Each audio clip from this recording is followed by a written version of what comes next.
I think we're pretty close to on. Wait, are we on, Eddie? All right. I'm sitting there going, well, I think we're about getting ready to start. And we have started.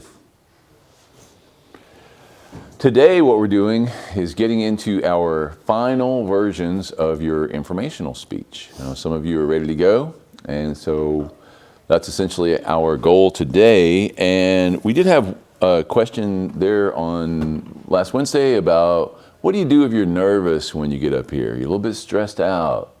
How are you going to focus yourself so you don't have to be nervous or be scared? And I mentioned the first thing was breathe. You definitely have to breathe. Take a big breath. Another thing you can do is anchor yourself in some kind of repetitive motion. Something that makes you feel like you're on track and you're in sync. Whether that's a use of your hands, or maybe just putting one hand here and the other hand in your pocket, or looking at a particular place, something that becomes a habit and a routine. The other thing I would say is I mentioned practice. Memorization is a little bit of a tricky slope because if you forget one word, your mind goes blank on all the rest of them. So it's a good idea to think about not just every word you're going to say, but what the general areas are that you're going to cover. So if you know, the way I do this as memorizing songs is I think about different verses and what happens in those verses, less than the exact words that I have to remember for them. Because if I can remember, oh, this verse is about this, it kind of comes back to me a little bit. So thinking about those big concepts. The other thing is, I think when you're public speaking or performing, you're concerned about being judged. Your peers are out there, what do they think of me? The professor's out there, he's going to give me a grade. So one of the things that I'll suggest on that is reinterpreting that into what you're really doing. You're teaching us something. You're providing us some information that we can use. You're helping us. So if you can, your brain, you can work on your own internal psychology a little bit. It's not, I'm up here and everybody's staring at me and I'm on the camera and I'm worried about what they think of me. It should be more, I've got this good information that if somebody else knew it, they would be able to take some kind of positive action. So if you can convert that from fear to help, that's one psychological trick you might be able to use. But after, in our textbook, it does talk about some of these things. Breathing is key through your whole presentation. Being prepared also lessens that anxiety. Think about general concepts in your speech more so than every specific word. Some kind of repetitive action that makes you comfortable with where you are. If that's one hand in your pocket and one hand talking, that's good. Just something that anchors you in a repetitive way so that you create a familiarity that then will help yourself calm yourself down. And then the other thing I would say is the big concepts.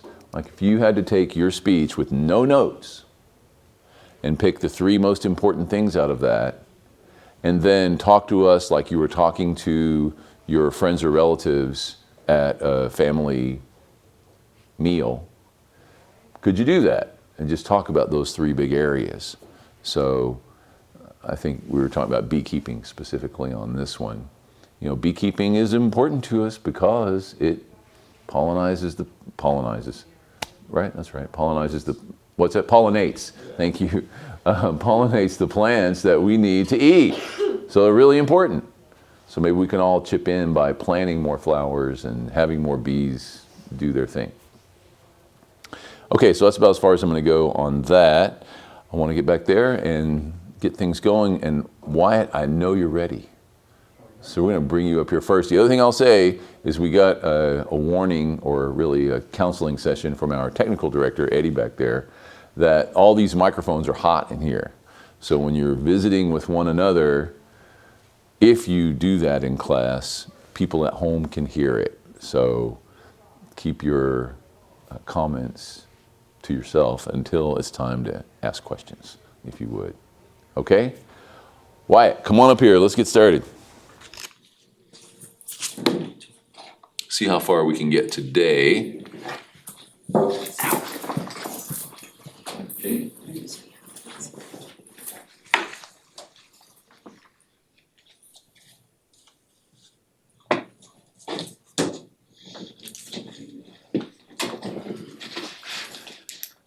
All right. In a nation as large and diverse as the United States, every state deserves an equal voice.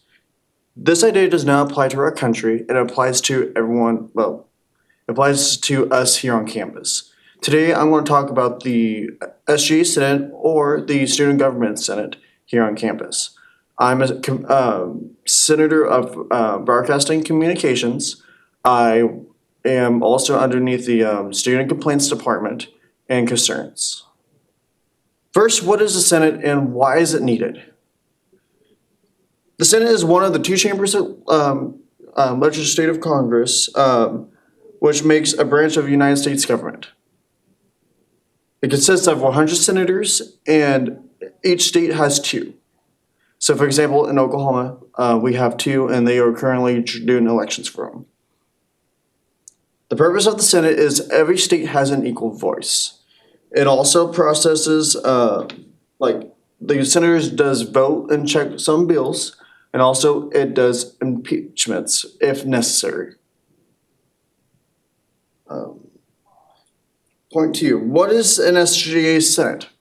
Well, the SGA Senate is elected by their certain departments here on campus. So for example, since I'm a journalism major here on campus, I am part of the communications branch. So that means that that department elected me as a senator. So each department has two senators. There's currently 12. I think one resigned last week due to the fact of certain issues. So it's including myself and also our Speaker of the House, Camden Hooker, which he is the main person that talks about like with the SGA. He's more of the higher ups. One second. One of the bills we passed is 2026-001, which is the one on the screen. After the meeting speech, I will hand this out if y'all want to look at it. So this is for adding a judiciary branch here on campus. So next semester, we're going to have a judge for like if certain things happen that needs that higher power. So, as I mentioned earlier, I said that I'm part of a certain Senate department. So I'm going to do that now. So the Housing and Maintenance Department, led by Luke Mackey. So Luke Mackey is the higher up of the, like, for example, if an elevator is broke, he goes over there and reports that to whoever needs to get that fixed. The Media and Marketing Department, led by Brooke Munson. She is the person that makes like media posts for Senate, like Instagram, Snapchat, something like that. But they also do marketing, but that's not their focus this semester. And then the Student Concerns Department, led by Derek Chapman. He takes student complaints and converts it to positive attitudes instead of negative attitudes that, for example, against someone else. So we just try to make it more happier here on campus. In summary, the Senate, SGA Senate is similar to the United States, but very different. It passes bills, reviews policies, and holds impeachment trials. However, our Senate is structured around departments that focus directly on certain issues. Why is this important? The SGA Senate exists to help students be more successful and also make it easier for everyday life here on campus. As Robert Kennedy once said, each time a man stands up for ideals or acts to improve the lot of others or strikes out against justice, he sends forth a tiny ripple of hope. That is what the SGA Senate strives to do. If you have an idea, a concern, or just want to make a change here on campus, come to talk to me or one of our other senators, and attend a meeting, because meetings are always happening every other Thursday. Your voice always matters. Is there any questions? Yes, what kind of authority will a student court have, or what kind of cases do you see going there? So, for example, if someone wants to get like an impeachment and they're not doing it the correct way, the judge, like whoever is going to be in the judicial branch or whatever, they are going to try to make sure that it's always correctly. It's like for example, it's like a fact checker. If you're not having all your facts there, you can't do it. That's what the point is. And if anyone wants to see this bill, I could pass it around for y'all. Okay. So, All right, Wyatt, thank you very much. I thought that was a really solid speech. Don't pop your fingers Sorry. while you're up there. My bad. I know you're thinking you're through, and I can pop them. well, It's okay. I was doing that earlier. I completely forgot. It's okay. No worries. So, good posture. You have good volume up there. I like your hand gestures. You're using your hands a lot. You're moving them around. You're using them for emphasis. I think that's solid. You had a good visual for us, which is your bill up here. And I like the way that you introduced your speech, defining the Senate on a national level, and then how that applies to what you're doing here at the student level. Of course, you're a senator, so you have your credibility established, but I thought the speech was well organized. You used good examples, good emphasis. I also liked your RFK quote at the end, and I liked how you delivered it. You didn't just read it, you gave it some dramatic emphasis. Then, subsequent to that, you connected it to your final point. So that was really solid as well. I thought you gave us a good answer to the question that I asked. The one thing that you're going to work on for next time and in the future is getting these ums and uhs Yes. out of your talking. I always try to. I was doing practice earlier. I had no ums. Now I have ums. Of course, it's always a little different when Yeah. you get in here under the lights. It's totally understandable, but you have a lot of really good things happening. That gives you something to work on as we go forward. So good job all the way around though. Let's give Wyatt a hand. Yay. Okay, Wyatt, now we're gonna pop right back to the top of the list, and that's gonna be Emily. Emily B.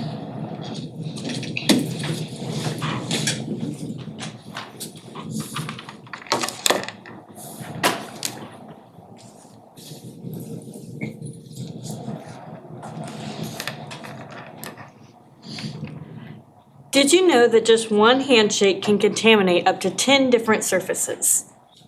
It is important that we know what germs are and why they spread, and that we realize that just simple hygiene can help stop the spread of them. I work in a hospital, so it's very important for us to keep the germs down to a minimum at all times.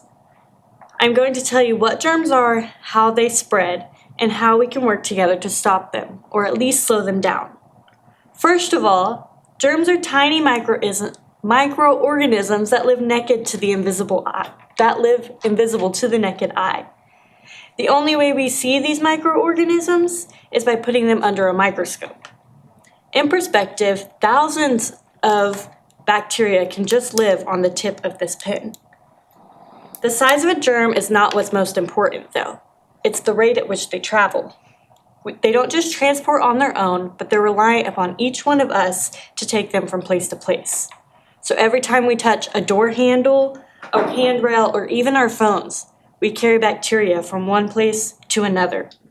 So when we're talking about germs, we're talking about invisible passengers that travel throughout the day, from day to day, without us even noticing. So if germs just move around with us, the next question is, how do they contaminate each area so quickly? The answer is contact. There's direct contact and indirect contact. Direct contact occurs when you come from touching a contaminated object, like a hand or another person. Indirect contact comes from touching something that somebody else has already touched, like a handle, a door, or even your phone.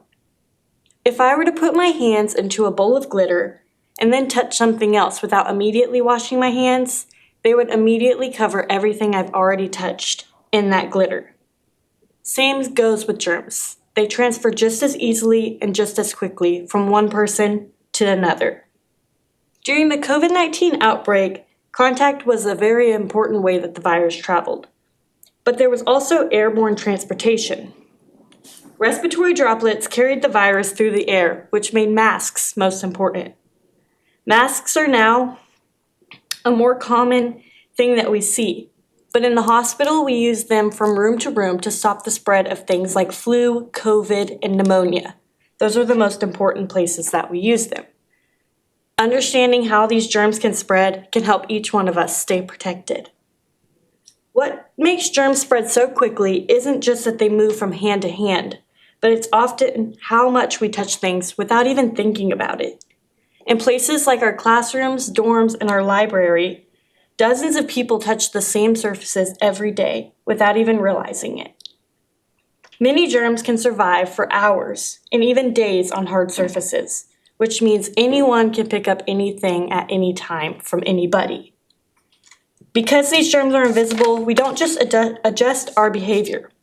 We touch our food, we eat our food, we touch our faces, and we use our phones without even realizing that we touched something that's been contaminated. So the reason germs spread so fast isn't because we're careless. It's just because we're living our every day-to-day life. When you combine invisible germs with shared spaces, constant contact, it creates the perfect system for germs to move faster from each object, which is why we use these gloves in the hospital from surface to surface.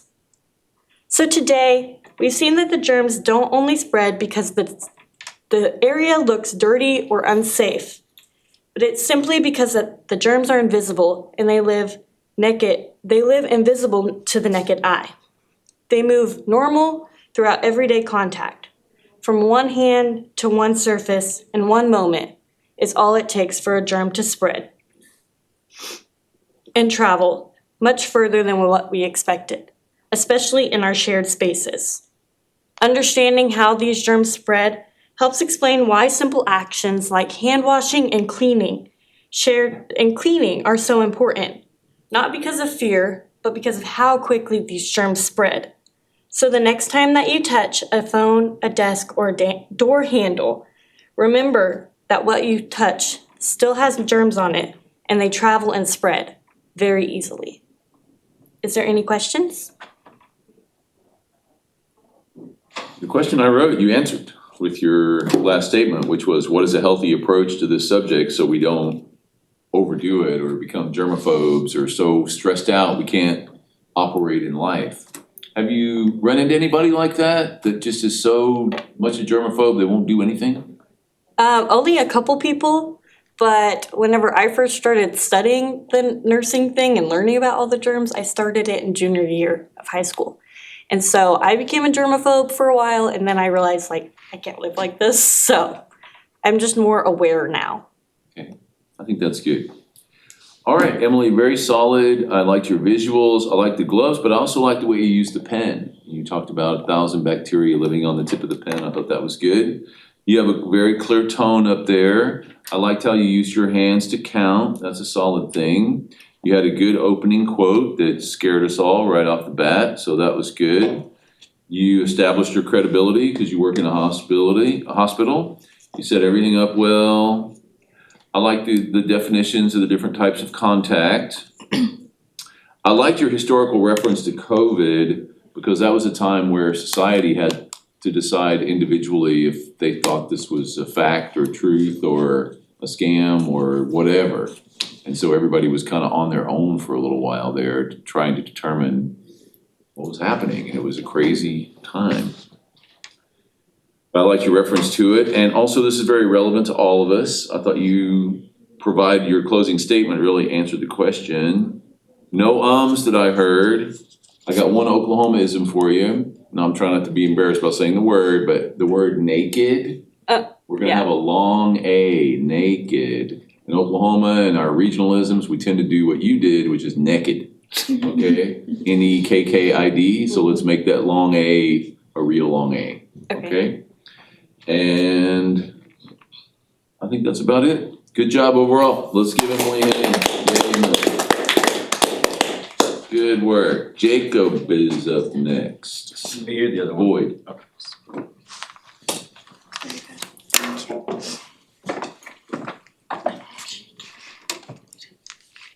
Get down to everybody. The I make an English speech nice for you. other Emily is next. Then will be Kenyon.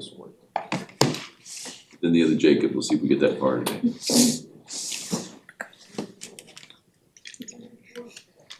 Olivia, you don't go till probably till Wednesday. Were you ready to go today? No, okay. That expression pretty much said everything, didn't it?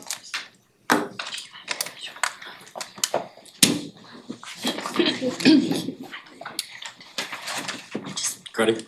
Yes, sir. Good afternoon. I would like to propose a question to every single one of y'all in the room and those on TV watching right now. Think of a person in your life. Someone that positively impacted you, pushed you to achieve and strive at multiple goals in your life. That person that gave you the advice, whether you wanted to hear it or whether you just needed to hear it. You know what I'm saying? I really want you to think of the person that tried to keep you out of trouble as best they could while guiding you through stages of life.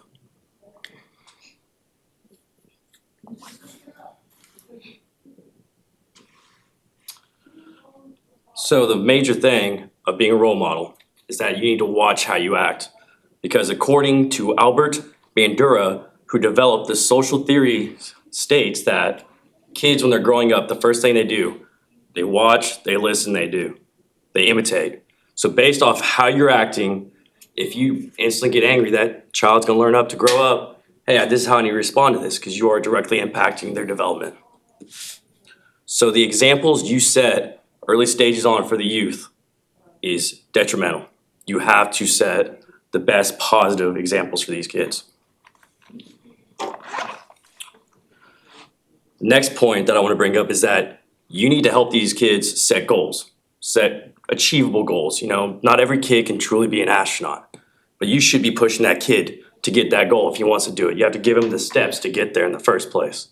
Set up to where it is achievable for them and always encourage them to go for it. A statistic states that if you encourage a kid to focus on school, they're 80% more likely to graduate high school. They're 45% more likely to attend college. Those are just short-term goals that a child can achieve before turning 22. All that takes is a short time out of your life to give to these children, to watch them grow and to watch them succeed.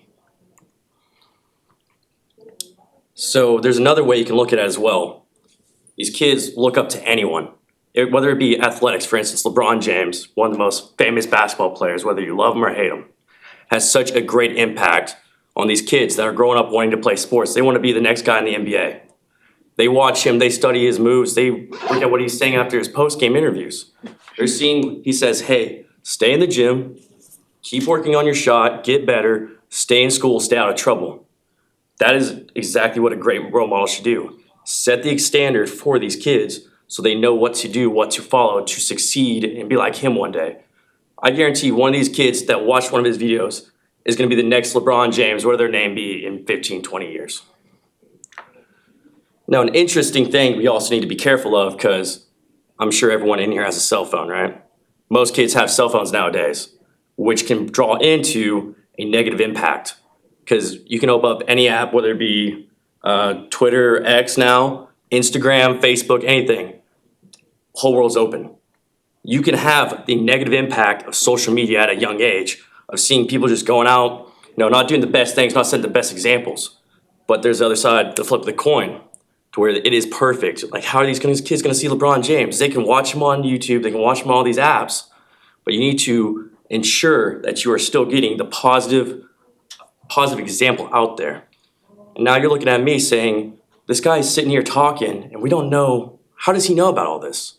Well, from my experiences being an NCO in the Marine Corps, I had chances to take these 17, 18-year-old kids, set them up for success, get them prepared to where they could achieve their goals, get promoted. Half these younger guys are higher ranked than me now because I set them up for success. Or you can look at other ways of me being in the fraternity here with my manual I bought when we founded the chapter. One of the major keystones of us is moral rectitude, always doing the right thing. I push for all of our brothers to go out and make a giant impact on society. Just like how we have the Volunteers for Youth, another program I am proud to be serving in and assisting with, where you directly go out and help a kid in the community. You go out and you play ball with them, you talk to them in school, help them with school, focus on these direct impacts. From what I've seen is monumental. I just turned this, I can't legally say his name, but I turned this kid around from, he was getting straight Fs. You should have seen his face when he got his report card. Straight Bs. Kid was so excited. And all that took was 2 weeks. 2 weeks of me putting into this kid who now believes that he can actually get straight A's. He could be on, I forget what it's called. It's our version of the Dean's Honor Roll, but for high school kids. He's gonna go get a cool little pizza party, ride in the limo and everything, and he's so excited. All that took was me putting a little bit of effort out of my time into this kid to see him succeed. Now, I want you to go back to that first question I asked you. That person, whoever it was, the name that popped into your mind. I want you to think. At first, did you think they were your role model? Now, another thing I also want to ask you to do is reach out to that person. Thank them for the positive impact they've done on you, done in your life. I also highly encourage you to go out and do something else positive in someone else's life. May not be today, may not be tomorrow, maybe not next year. But go out there and set the stone, set the tone for what we want in the future. We want to build better role models than what we had for the future generations that are going to be coming up after we leave this earth. Are there any questions?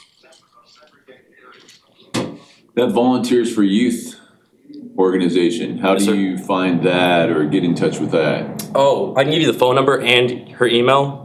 It's Is there a website somewhere that they have, or is it just yes, her? they do, and they are also located. You know where the high school baseball field is, right there near the yes, sir, right next to their little community center, next to the little kid baseball fields and all that. Smack dab right there in the office, walking on the right side. Go in there and ask for Sydney. She's the head lady for the PAL mentorship. All right. I think that's really good for our viewers to see, as well as the students and me as well. Jacob, I thought this was a really solid presentation. You have good volume up there. Your hand gestures are good. You're counting. You're moving your hands a little bit. I also like that you have a little bit of a smile on your face, even though you're talking about serious subjects. And just that little extra bit of facial expression makes you a little more congenial as a speaker, and we can all take lessons from that. On top of that, I thought that you talked about why this was so important. And I liked your watch, listen, do line from earlier. I was wondering when you were going to establish your credibility, and you did. I was trying to prolong it. You sort of waited, because I was like, well, where's the credibility part? But you brought that back up, and I thought that was really solid. Talking about the importance of leadership. One thing that when we use a statistic, we want to say where it comes from. So that's the only thing that was missing there. It's like, okay, great, a statistic, nice use of it, it was in the right place, but you still want to say According to yes. where it came from. I also liked how you returned to the beginning of your speech. I thought that was really solid.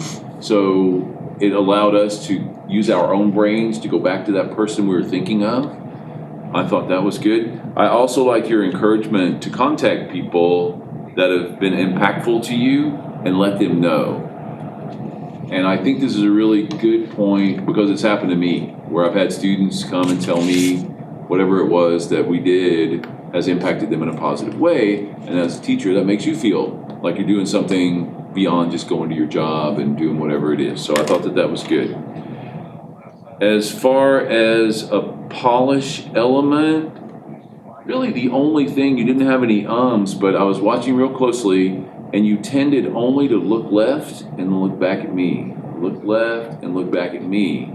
Yeah, because I didn't see my face on the camera, so I was kind of trying to avoid, because every time I went over there, the eyes would instantly shoot up, and I'm like, okay, let's look Still, different. you don't want to forget Wyatt and Jacob over here, they're listening too. No offense, guys. So occasionally just, move your head that way every now and then too.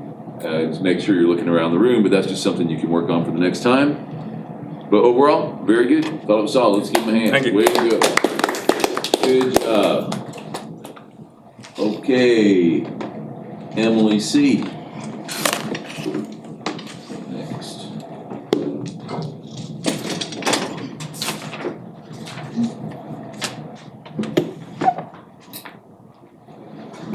Oh, we're good. Who else? Canyon, where'd you go? Oh, you'll be back. Dang it, I flipped it so it'd be on the right side. There he is. We're just talking about this. Uh-oh. So if I give you a bad, like, critique, you know, freak me out or something, what's going on with those? All right. Super great right there, but. Yeah, that looks good. Too. Imagine am I good to go? You're ready to go, yeah. Imagine walking through a city where food is grown in abandoned buildings, classrooms, and even in your own home, growing upward instead of expanding further. This may sound futuristic, but it's already happening. I first became interested in this topic in 2021 through my home ec class. I would get there early and stay after to be able to work on my plants. This led to me doing a speech and my own research over a course of 2 years. In 2023, me and my dad wrote a grant for his outdoor education classroom in order to be able to have our own vertical farming towers and be able to incorporate this into his class.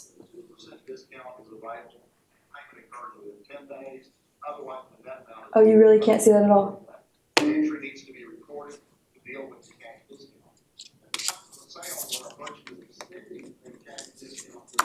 Today I'll be talking about 3 key things: what vertical farming is, the benefits, and how the systems operate. Vertical farming is growing crops by stacking them in layers. By doing this, you can use different types of growing mediums. A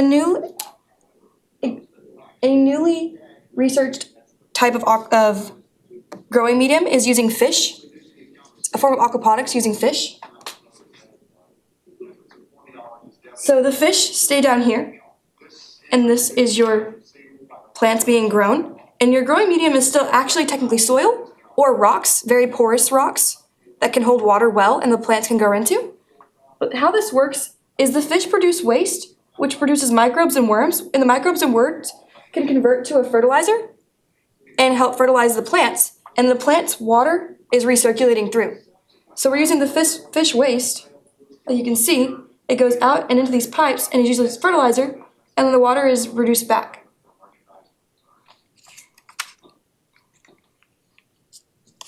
That's really cool, by the way. Thank you. I have to say that.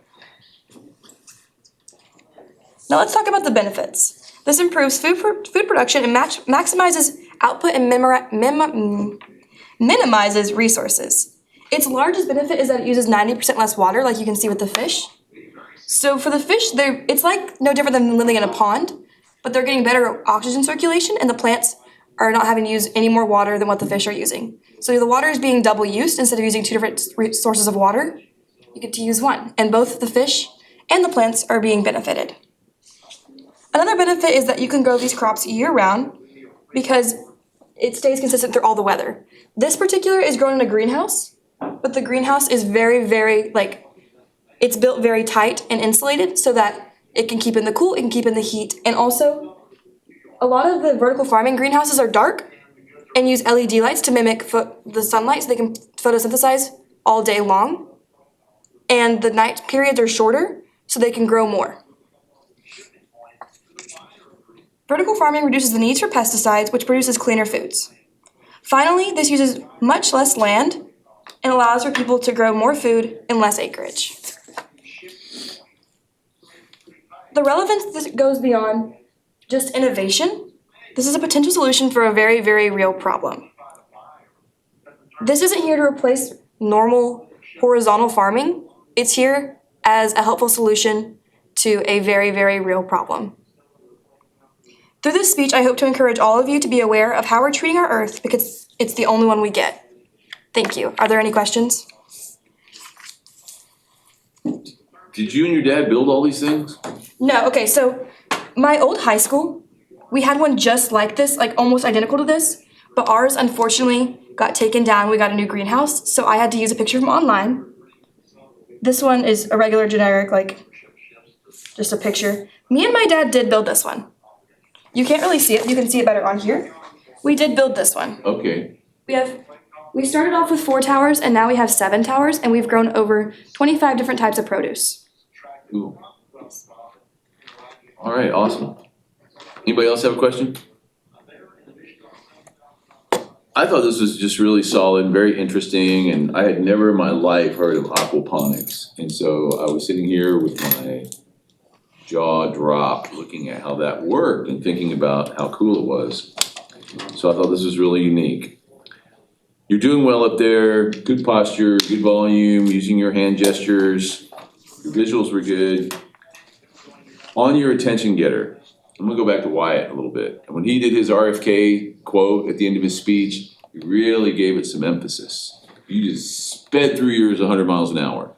So your initial statement, slow down a little bit. So tell us your initial statement, but slow down on it a little bit. You can read it or wherever it is there. Imagine walking through a city, where food is grown in buildings, classrooms, or even your own homes. This may sound futuristic, but it's already happening. Much better. Perfect. As opposed to when you watch it back, it's like, blah, blah, blah, blah, what did she say? So that opening quote's really important, so slow it down. But, so that was something I noted was your quote should be slowed down, emphasized a little more. But then as you were going through it, you tend to read fast and talk fast anyway. Yeah, very. It's bad. Well, no, it's not bad, it's how you are. Okay, so don't ever say bad, just say that's how you are. So sometimes we have to adjust how we are to meet the expectations and needs of our listeners. Because you're saying really good things, but you're saying them so quickly, it's hard for us to grasp them. So it's a good idea to slow down a little bit, because your speech was a little shorter anyway, mainly because you're going so quickly. So slow down a little bit, emphasize your words a little bit more, and it'll have more impact on your listeners, okay? I thought it was well organized. I really liked the visual imagery. I liked how you reminded us why this is so important, not only for the environment. I kept waiting for you to get to the problem, because you said a few times, this is a solution to a really big problem. I keep waiting. I didn't mention it, did I? Well, what's the problem? Well, the environment is where I'm going, but also food shortages. Yes. And not only food shortages, but what we call food deserts, which is where people don't have access to fresh produce. All they have is whatever's in the dollar store or something like that. Food insecurity and soil degradations are the main cause that this was created. Yes. So that kind of thing could have been brought in a little bit more at the end. We're gonna go my dad and I instead of me and my dad. Okay, I didn't realize I did that, sorry. Talking. But aside from that, and then also you flipped it at the end, let's go. Any questions? And then say thank you? Thank you. Okay, Okay, as opposed to thank you. Any questions? So you didn't even give us a chance to. yeah. You wanna reverse that at the end. But aside from that, I thought it was really solid and interesting. Let's give Emily a hand. Yay, Emily. There you go. And also, aside from aquaponics, there's aeroponics and hydroponics, and aeroponics uses just rocks. And so there's not, for the growing medium, there's no source of really soil, it's rocks. Rocks. And it's used for more like cacti and such. Yes, So it'd be the opposite of aquaponics, there's no water. interesting. All right, thank you very much for that. I'm a big cactus fan, so I'm always interested in cactus information. Kenyon, you're up next. You brought your gloves. Wait, what was your topic again? I wonder Oh, if you didn't exercise. just. Exercise, okay. I sent it to you, I and know. then didn't use it, I don't know. You're good.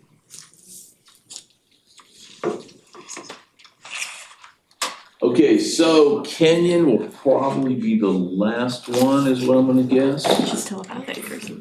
Maddie's not here. Jacob, I don't wanna short you, so I don't want you to get up there and have to rush. I can do my next. You start on Wednesday, depending on how Kenyon goes here, because we got like 9 minutes left, so that's really not enough for 2. Okay. Okay. Yeah, I can do one on Wednesday. Okay, so you'll start on Wednesday.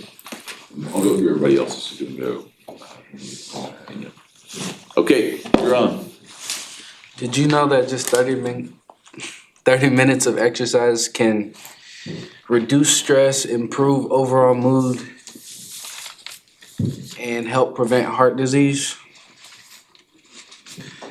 Today I'm going to talk about the importance of exercise and how it affects our daily lives. Exercise is not just about being in shape, it's about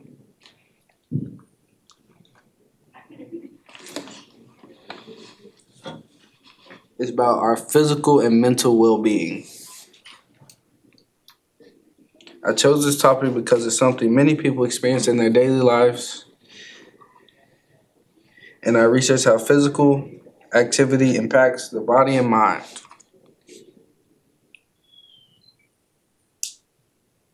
The first point being exercise improves overall health. It strengthens the heart and lungs and muscles. It increases endurance and helps control weight and prevents heart disease. The second point being exercise has a positive effect on mental health, reduces stress and anxiety, and reduces endorphins that improve mood. It also improves sleep and focus.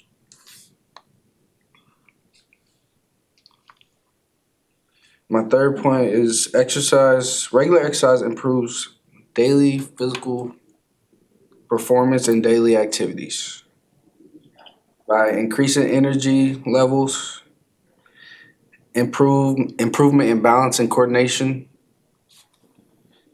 and builds discipline and healthy routines.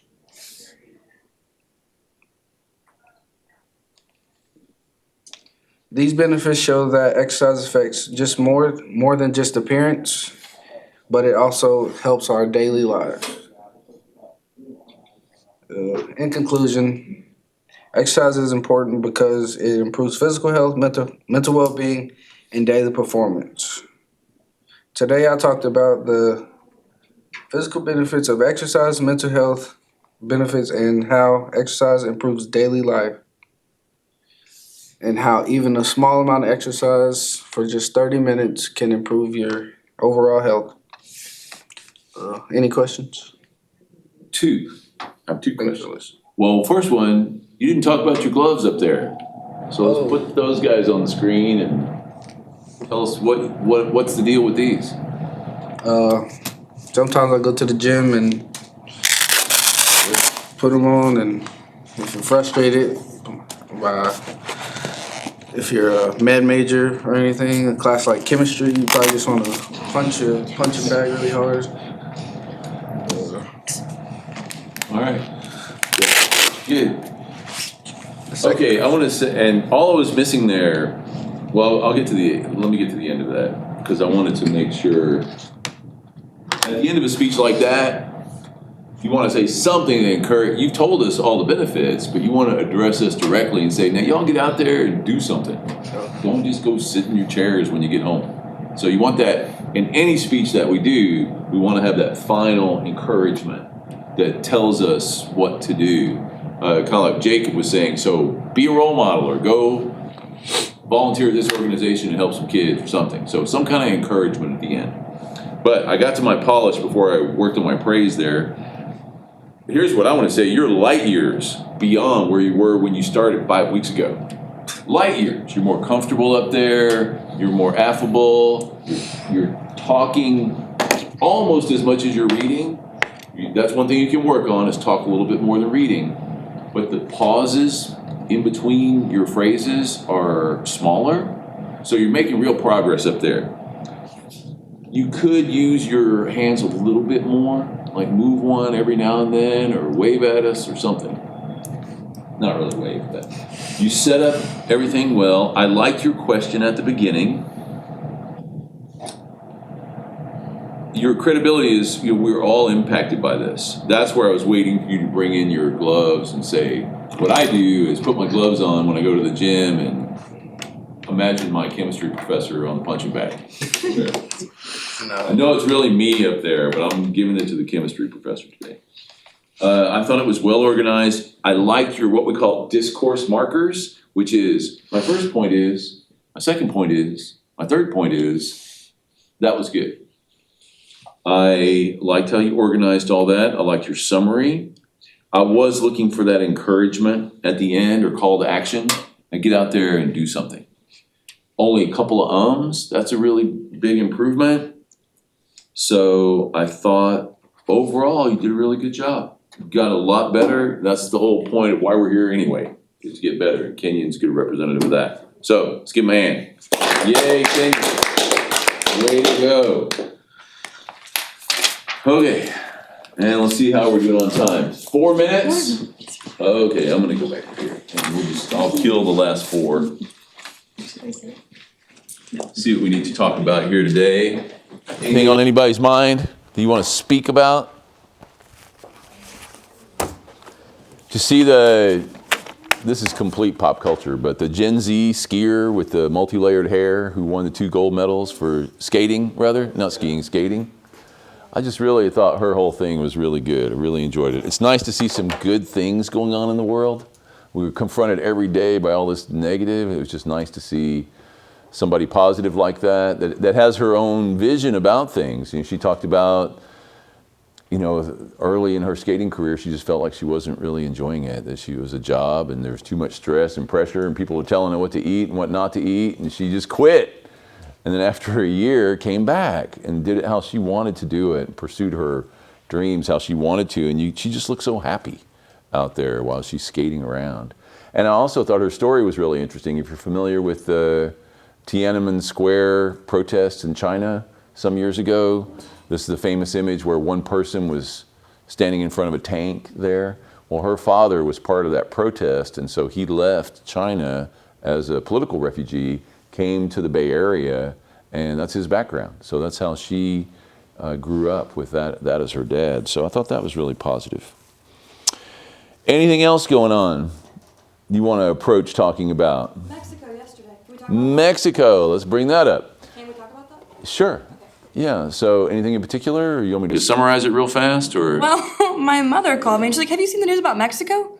And I was like, no. And all I know is that a major drug lord was killed by their government? Maybe? Yes. Okay. So a couple things there. Let's go, I'll just make it this way. So first of all, who's been to Puerto Vallarta? Me, last summer been with there? my parents. That's why it was Okay. important. Okay. Okay, so that's where it was, Puerto Vallarta. Okay, so let's go to our map here, just so we know what we're talking about. The computers are acting kind of funny up here. Eddie, I'm trying to get it over there.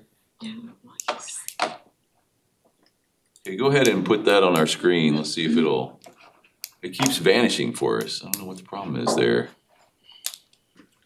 Okay, now let's try it. Let's go down to Mexico. And let's get to Puerto Vallarta. So we get our screen on, everybody with us at home?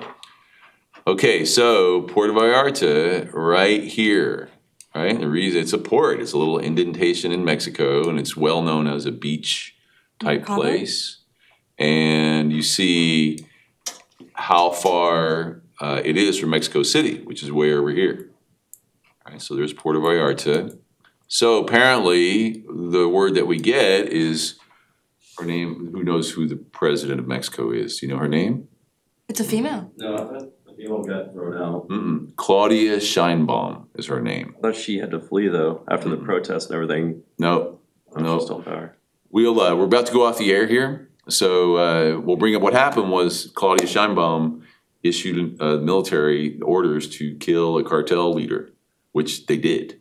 And then the cartel people now have been fighting back, blowing stuff up. And so there's stuff on fire all over Puerto Vallarta. People can't get out of the airport. It's really a big mess. So that's what you're bringing up there. And we're about to go off the air.